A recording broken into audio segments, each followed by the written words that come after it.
வணக்கம். வணக்கம். ஆடு நனையுதேன்னு ஓனாயி ஒப்பாரி வச்சுச்சான். அந்த மாதிரி இருக்கு இந்த சைமன் செபஸ்டி கவின் பற்றி பேசக்கூடிய பேச்சு.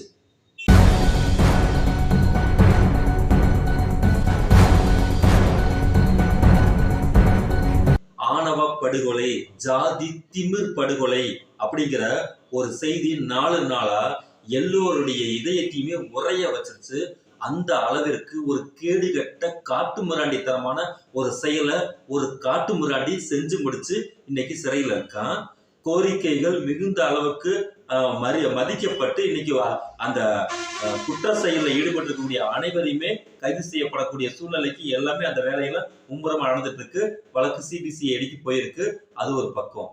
இது சம்பந்தமாக கருத்து சொல்லக்கூடிய அந்த கிரெடிடேஷன் இருக்கு பாத்தீங்கல்ல, அது 100% யாருக்கு இருக்குன்னு கேட்டீங்கன்னா மத சார்பற்ற அமைப்புகள், முதல்ல திராவிடர் கழகம் உள்ளிட்ட மற்ற சமூக நீதியின் மீது அக்கறை இருக்கக்கூடிய அமைப்புகளுக்கு மட்டும்தான் இந்த கிரெடிடேஷன் மேல வந்துட்டு முழுமையான மதிப்பு இருக்கு.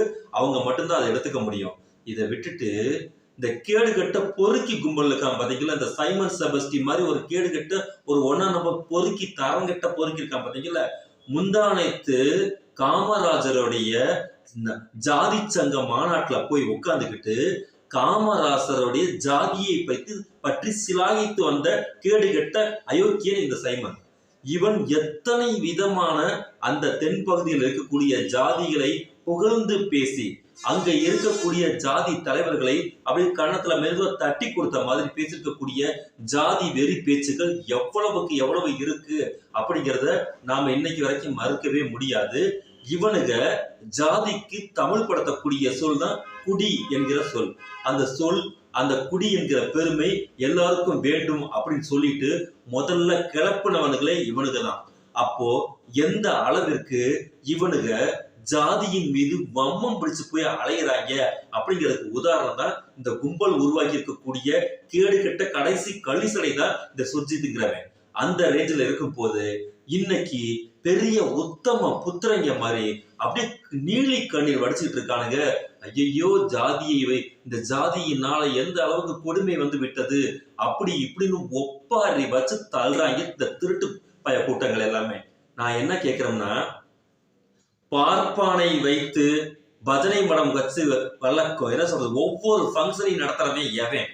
ஒரு அரசியல் கட்சியாக இருக்கக்கூடிய இந்த கேடுகட்ட பொறுக்கி பார்ப்பானை வைத்துக்கொண்டு எவ்வளவு விஷயத்த வந்துகிட்டு சம்பவங்களை செஞ்சிட்டு இருக்காங்க.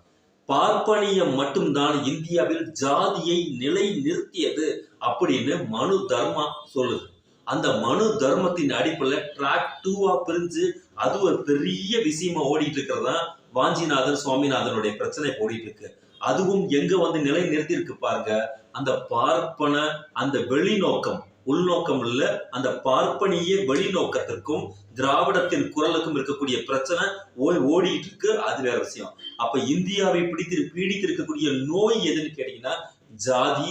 அந்த ஜாதிக்கு தலைமை வைக்கக்கூடிய இடம் வந்து சனாதானம் அப்படிங்கிற ஒரு விஷயம் தான். இன்றைக்கு வரைக்கும் கடந்த 100 ஆண்டுகளாக திராவிட பேரியக்கம், திராவிடர் இயக்கம் இந்த மக்களுக்கு கல்விப்படுத்தி விழிப்புணர்வை ஏற்படுத்தி சமூக சீர்திருத்தின் அடிப்படையில ஒவ்வொரு தனி மனிதனும் இன்றைக்கு திராவிடத்தின் வேர் என்ன அப்படிங்கிறத படித்து அதன் மூலமாக சிந்திக்கக்கூடிய சூழ்நிலையை இன்னைக்கு தமிழ்நாட்டில் உருவாக்கி இருக்கோம். ஆனா அதில இருந்து அந்த ஜூஸை வாங்கி குடிச்சிட்டு அதுல இருந்து வயிற்று பிளப்பிற்கு அந்த இனத்தையே காட்டி கொடுப்பதற்கு வந்திருக்கக்கூடிய இந்த கேடுகட்ட பொறுக்கி கும்பல் தான் இந்த சைமன் செபஸ்டி. அவன் பார்ப்பானுக்கு பல்லக்கை தூக்கி கொண்டு அலைகின்றான். இவன் RSSக்கு அடிவரடியாக செயல்பட்டு கொண்டிருக்கின்றான். இவன் இப்போது தென் மாவட்டத்தில் ஜாதி கலவரம் என்பது தொன்று தொட்டு இருப்பதற்கு காரணம் அங்கே இருக்கக்கூடிய ஜாதி வெறியும் ஜாதி பகையும் தான் இருக்கு அப்படிங்கிறது வந்து எல்லாருக்குமே தெரிஞ்ச விஷயம். அந்த இடத்துல நாம் அதிகபட்சமாக செய்ய வேண்டியது கல்விப்படுத்துதல், விழிப்புணர்வை ஏற்படுத்துதல். அதுதான் ரொம்ப முக்கியம். இந்த சுர்ஜித்ங்கிற இந்த கேடுகிட்ட ஜாதி வேறு பிடித்திருக்கக்கூடிய இந்த பொறுக்கிக்கு வயது 22னா அந்த வம்மம் இவனுடைய வயசுல எந்த வயசுல அவனுக்கு ஊறி இருக்கும்? அந்த வம்மம் ஊறுவதற்கு மூல காரணமாக இருப்பவர்கள் யார் அப்படிங்கிறத நம்ம ஆராய்ச்சி பார்க்கணும்ல. ஒருத்தருடைய பழகவே கூடாது. இவன் என்ன சொன்னான்? சுய ஜாதியில தான் திருமணம் செய்யணும் அப்படின்னு முன்னாடி பேசினானா இல்லையா? ஜாதி மறுப்பு திருமணங்களை முதலில் ஜாதி ஒழிப்பிற்கான அடையாளமாக இன்று வரை பயன்படுத்தி கொண்டிருப்பது எந்த இயக்கம்? யோசனை பண்ணி பாருங்க.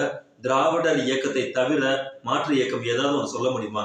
திராவிடர் இயக்கம் மட்டும்தான் அரசியல்ல புகுந்து போகாம கொள்கை மட்டுமே இந்த ஜாதியை ஒழிப்பதுதான் நம்மளுடைய முக்கியமான வேலைன்னு சொல்லி நீக்கமற அந்த செயலை செய்து கொண்டிருப்பது திராவிடர் பேரியக்கங்களும் அதனுடைய துணை அமைப்புகளும் தான்.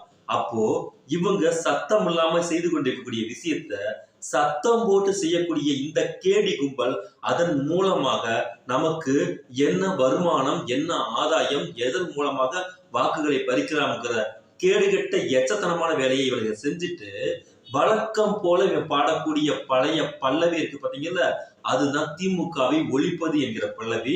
அதன் மூலமாக செய்தியாளர்கள் கேட்கக்கூடிய கேள்விக்கு இந்த அரசு எதையுமே செய்யாது. இந்த அரசு எதையுமே செய்யாதுன்னா இதுக்கு முன்னாடி இருந்த அரசு யாரா? சித்தப்பை அரசு தானே இருந்துச்சு, ஜெயலலிதா அரசு தானே இருந்துச்சு. அப்ப எல்லாம் ஜாதி படுகொலை நடக்கவே இல்லையா? ஆணவ படுகொலை நடக்கவே இல்லையா? ஜாதி கலவரம் நடக்கவே இல்லையா? எவ்வளவுக்கு எவ்வளவு கேடுகட்ட தனமான வார்த்தைகளை பயன்படுத்துறான் பாருங்க. திமுக இப்ப வந்திருக்கக்கூடிய பிறகுதான் தமிழ்நாடே உருவாகி இருக்கிறது. அதற்கு முன்னாடி ஒண்ணுமே இல்ல. நீக்கமர நீத்து பூத்து குலுங்கிய தமிழ்நாடு அப்படிங்கிற ரேஞ்சில் தான் இவனுக்கு அளக்குறானுங்க. பார்ப்பான் பண்ணையம் கேட்பார் இல்லைங்கிற மாதிரி இங்க 5000 ஆண்டுகளாக ஜாதியை புகுத்தி ஒவ்வொரு டிஎன்ஏவிலையும், அதாவது நம்மளது வரலாறுகள் எதுல உங்களுக்கு திருக்குறள் இருக்கு, ஜாதி பிறப்புக்கும் எல்லா உயிர்க்கும் அப்படிங்கிற வார்த்தை ஜாதி 2000 வருஷத்துக்கு முன்னாடி இருந்தே இந்த ஜாதி ஆணவத்தை வந்துகிட்டு இங்க பார்ப்பன நிலைநிறுத்தியது விளைவாக இந்த சமூகத்தில் இருக்கக்கூடிய ஒவ்வொரு பிரெயின்லயுமே ஜாதியுடைய டிஎன்ஏ உள்ள செயல்பாட்டுக்கு வந்திருக்கு. அப்போ அவனை அறியாத அந்த மன நோய்க்கு அவன் ஆட்படுகின்றான். அதை ஒரு நூற்றாண்டாக ஒழித்து கட்ட வேண்டும் என்று தொடர் பிரச்சாரம் இந்த தமிழ்நாட்டின் மூளை முடுக்குகளுக்கெல்லாம் சென்று தனது நடையை தீர்த்தவர் தந்தை பெரியார்.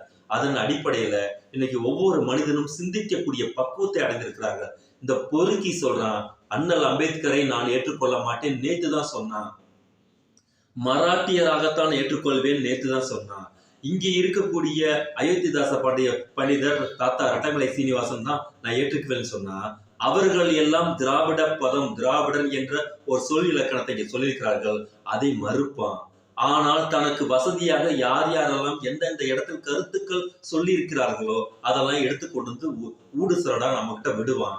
அப்ப இந்த மாதிரி பொறுக்கிகள்லாம் தன்னை தலைவர் என்று அறிவித்துக் கொண்டு இவரெல்லாம் முதலமைச்சராக இருந்தால் இவன் கொலை செய்த அடுத்த நிமிடமே இவன் அறிவிப்பானாம். அவன் என்ன சொல்றான்னு கேட்டீங்கன்னா, உடனே இவனுடைய ஆதார் அட்டை செல்லாது, இவன் ஓட்டு போடுற அட்டை செல்லாது, இவன் 10வது படிச்ச படிப்பு செல்லாது, அது செல்லாது, இது செல்லாதுன்னா, டே மட முண்டமே, நீ தமிழ்நாட்டுக்கு மட்டும் முதலமைச்சரா அல்லது உச்ச நீதிமன்றத்தின் தலைமை நீதிபதியா அல்லது இந்தியாவின் பிரதமரா அல்லது இந்தியாவுக்கு ஜனாதிபதியா? நிறைய இருக்கு இல்லையா? இவன் அத்தனையுமான கூட்டமைப்பு செயல்படக்கூடிய அந்த தனித்த ஆணையங்கள் செய்யக்கூடிய அத்தனை செயலையுமே இவனே செஞ்சு முடிச்சிருன்னு சொன்னா, இந்த மாதிரி பைத்தியங்களுக்கு பாத்தீங்கல்ல, ஜாதி வெறி பிடித்திருக்கக்கூடிய பைத்தியங்களுக்கு பாத்தீங்கல்ல, அந்த பைத்தியங்கள் எதை கண்டாலும் எந்த இடத்திலும் பிண அரசியலையும் கூட குறைந்தபட்சம் அறம் என்று எதுவுமே இல்லாமல் தொடர்ச்சியாக செய்து கொண்டே வரும். இவர்களை இந்த சமூகத்தில் இவர்களது கொள்கைகளை அடியோடு வேரோடும் வேரடி மண்ணோடும் ஒழித்து கட்டாமல் இங்க இருக்கக்கூடிய ஜாதி பிரச்சனைக்கு ஒரு தீர்வுங்கிறத கொண்டுட்டே வர முடியாது.